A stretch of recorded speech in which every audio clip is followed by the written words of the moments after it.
All right, let's talk about Ryan Garcia versus Devin Haney, man, and how this upset was much more shocking, man, than the upset between Crawford versus Errol Spence Jr., right? Because in the Crawford versus Spence fight, it was 50-50 all across the board. Very few people really leaned 100% any one way. You know what I'm saying? I know I personally thought Spence was going to win on points, a close decision, you know, but I did know that if we went to knockout, it was 100% Crawford because Crawford got them heavy hands, right? But let's talk about Ryan and Devin right now, right? Because the whole world counted out Ryan Garcia, including myself. I'm not even going to lie.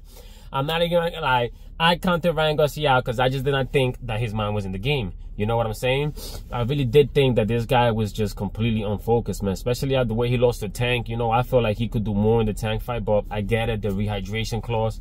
You know what I'm saying? But last night, man, I wasn't even excited about this fight. You feel me? I wasn't even excited about it, man. I knew that Ryan could hurt Haney, but everybody knows that all Ryan has is the left hook. So I'm thinking that that's all they're going to be training, man. But in that ring, Haney did everything but protect himself from that left hook. Because, yo, Ryan was landing that left hook effortlessly, man. When I went into the fight, man, first of all, this is the first time I bought a pay-per-view that I'm like, yo, I got my money's worth. 100%, no regrets, right? So, you know, the fight starts, Ryan drops him. I was like, no fucking way, that got my attention.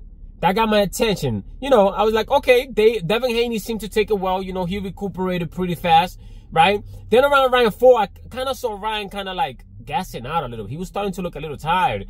And I'm like, okay. And Devin Haney was starting to pick it up. So I'm like, okay, so, you know, in the second half of the fight, Ryan's going to gas out. He was starting to run a lot, you know, and I figured that David was just going to chase him and point him and just play with him, right? Wrong.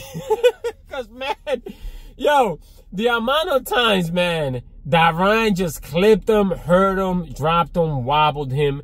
And the referee, yo, Ryan Garcia was fighting Devin Haney and the referee and the judges. He was fighting everybody that night, man. And that fight really should not have went the distance because I believe it was the second time when he got dropped. Devin was on the floor like a defeated fighter that did not want to get up, man. Like, he struggled to get up because he saw that the referee was going to give him every opportunity to do so because there was so much money on the line last night. In his pocket, in the judge's pocket, Vegas, period. I mean, Ryan Garcia was a huge underdog. You know what I'm saying?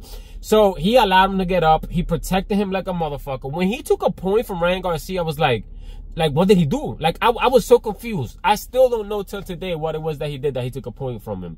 I was like, yo, this is crazy. They're going to rob this motherfucker tonight, man. They're going to look for any reason to rob Ryan Garcia of this fight. But what I did not expect was all the other knockdowns. That was crazy, man. And the unofficial scorecard still had it a draw. Can you believe that?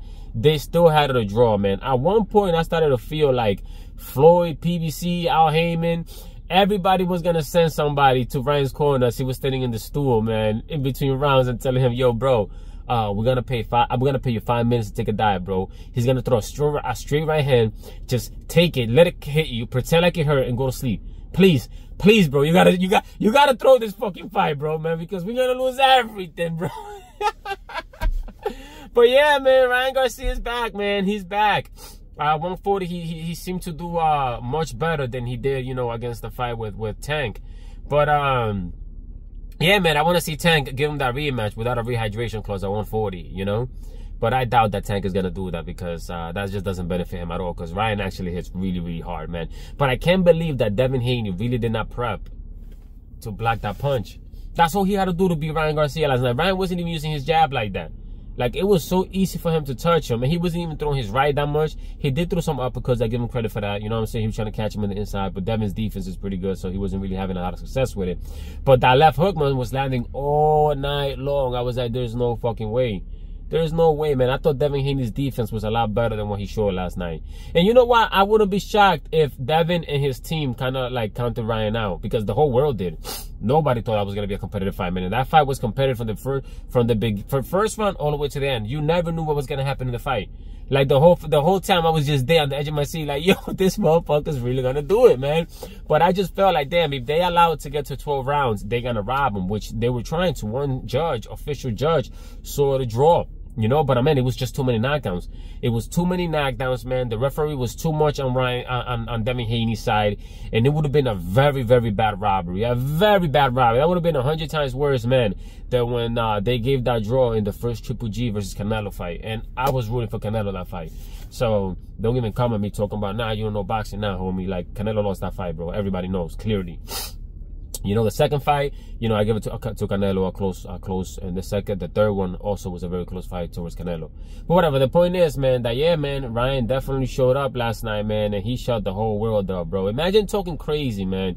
I mean, Ryan Garcia is officially Latino's Kanye West. That's our Kanye West now. That's our crazy guy. But yeah, man, this crazy motherfucker was on the internet talking all kinds of crazy shit, bro. Whether it was real or not, whether it does happen or not, doesn't matter, man. But nobody thought that the crazy that I was drinking during fight week, man, and doing all kinds of craziness, not taking it serious at all, just straight trolling, came out and just whooped Devin Haney, man. I don't think Devin Haney is going to recuperate from this, man. And I think Devin Haney just lost the respect of every other fighter out there that has a little power. Is that, oh no, if we put enough pressure on this guy, we could take him. And I'm going to tell you something right now, man. I'm shocked that Ryan Garcia didn't put even more pressure on him. And I'm also shocked that at one point, Devin Haney kind of caught him with a good punch and kind of, you know, stumbled by. And I was like, oh shit, Devin got a little dog in him, you know. But yeah, man, it was a hell of a fucking fight. It definitely was, man. I can't wait for the rematch. Let's see if he takes that rematch, man, because Devin Haney was beat up, man. I think Ryan said that he had a broken jaw. I mean, his whole shit was swole like this. He looked like he had, anybody who's ever had a tooth infection knows what that looks like, man. That's what Devin Haney looked like last night. A motherfucker that had a tooth infection, man. Ryan, man, that shit was crazy. I don't gamble. Even if I did, I wouldn't have bet on Ryan, so I would have lost anyways. But anybody who did believe in Ryan and bet on him, man, you earned that money, bro.